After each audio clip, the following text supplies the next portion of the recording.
What is up, my dudes, and that one girl who's just here for the small victories? I got you, one girl. This is Bikes, Beards, and Brews. Let's kick that intro.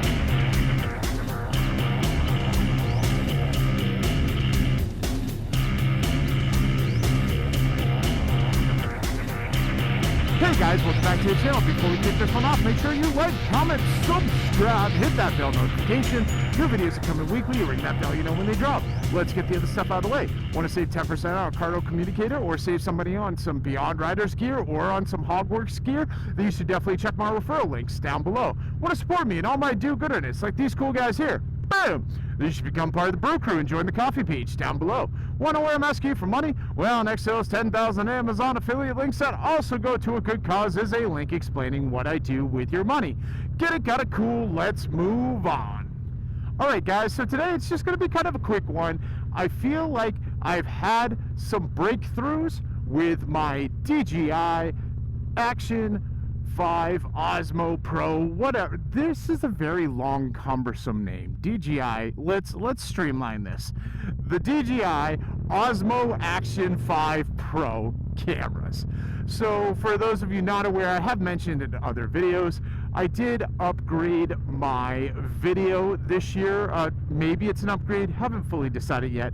Changed my cameras, changed my setup, so I have different mics, different cameras, stuff like that.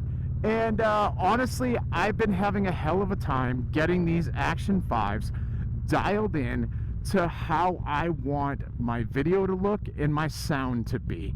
This has been a fairly big challenge. The last few videos, video-wise, I would have liked them to be better. I think the biggest issue I had was a lot of white balance was off.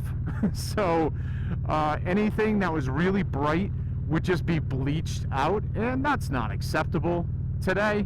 You know, that's really bright. Is anything bleached out?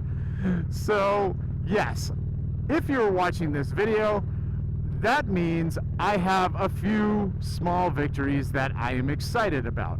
One of which being that I have dialed in the color palette a little bit more on these cameras, and the other is I have dialed in the sound a little bit more on these cameras.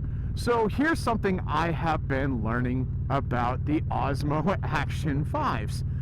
When I first got them, they seemed simple enough. I realized that they were different from the GoPros. You know, I didn't come into this expecting the GoPro experience, but on an Osmo Action. That wouldn't be fair. They're two different things. Yes, they're both action cameras, but different software, different hardware, different setups, different all that. So there's a learning curve there. What I've been finding is the more I dig into these cameras, the more stuff gets unlocked and the better they become. So if you're just taking these out of the box and leaving them all standard, I'm sure they're fine. Honestly, I had not done that.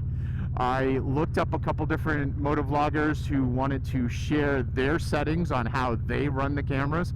I gave that stuff a try. I didn't get the results I liked. I've been tweaking since then and kind of going my own way. What you're seeing right now is a result of me going my own way. So again, if you're seeing this, that means I have had a few breakthroughs on that, and I'm excited about that. Something else I discovered last night, so this is a very new discovery, is in the sound. So when I originally was using these cameras, I did nothing to adjust the sound. I just plugged in the mic and I went. And, you know, I had that very unappealing sound. Then I did go in and I started digging around, and I found a menu that showed like wind noise reduction. And I set that to high, and I was like, cool, everything's going to be fixed, no problem. And no, I have a video that you're not going to see. If I haven't deleted it yet, which I think I did, I'll throw in a clip right here. Was there a clip? I don't know. But with that clip, I was sitting there going, why is my sound still garbage? The wind reduction is set at high. And then I learned that when you plug in a mic to the Action 5, a whole new menu opens up that gives you the option to control the gain. And the gain on this was set at +6. I have since reduced the gain quite substantially. And as we get on the highway right now, we're going to be able to test that out and see how we do. Now, granted, I am still on a loud bike. I am still in a helmet. I am still dealing with wind at highway speeds. So we're not talking perfect sound like you'd be sitting in a studio. And honestly, I do know motovloggers who get like perfect sound on their bikes. Most of them stay around the 30 or 40 mile an hour range, or they do some massive cartwheels to just get that amazing sound. And unfortunately, YouTube doesn't pay my bills. As I've mentioned in the beginning of this video, any money I make is going to my end of year charity anyway. So I don't have the time nor luxury to spend an hour or more refining my sound down to perfection when I'm doing these on the bike sort of videos.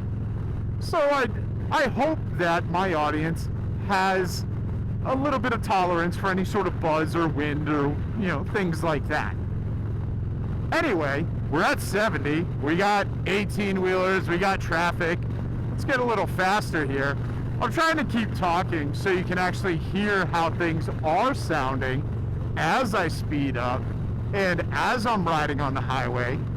And just for those of you who are curious, I'm going to slow down a little bit there. We tipped off at 80. Those of you who are curious, I turned the gain down to -5.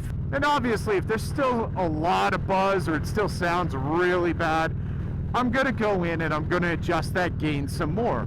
Overall, though, I feel like this is a breakthrough. I'm very excited about this. I can't wait to get off the bike and actually listen to this video and watch this video. And oh yeah, how have things been looking? Again, if you're watching this, there's a fairly good chance that things are not bleached out white. If they are, I assure you I'm still going to work on that. I did purchase some ND filters, and I wouldn't mind starting to use those. But to me, if I can't get good video with the camera to start with, I'm not going to be excited to start using ND filters and all this stuff. These cameras do rack up in price, so there should be a reasonable expectation that I can get good video without strapping on a bunch of other crap to make the video good. It's not something I had to do with my GoPro. I liked the video I had with my GoPro, so I don't feel like it's something I should have to do with these cameras that tout being better than GoPro.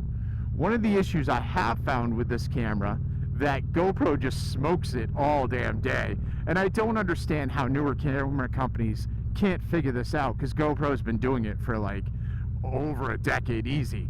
This remote cannot wake two cameras from sleep. GoPro can. Like, what the hell is going on? It can wake one camera. What do I need to wake up one camera for? I just turn on the camera. That's just dumb. And this is not just a me issue, because I looked at the DJI forums and they're loaded with people asking why DJI can't do this, and they're very annoyed by it. And it's been for a few versions of this camera. So even back to like the Action 4, people wanted this. How has DJI not figured that out? Kind of depressing. Anyway, we're driving straight into the sun now, so are things bleached out? Has the sound been okay? Well, I'm going to cut it here, and we're going to go from here. So, down below in the comments, let me know, especially if you watched the last few videos, you've definitely seen my struggles. Let me know if all of this has been an improvement. I am working on it. This is a work in progress.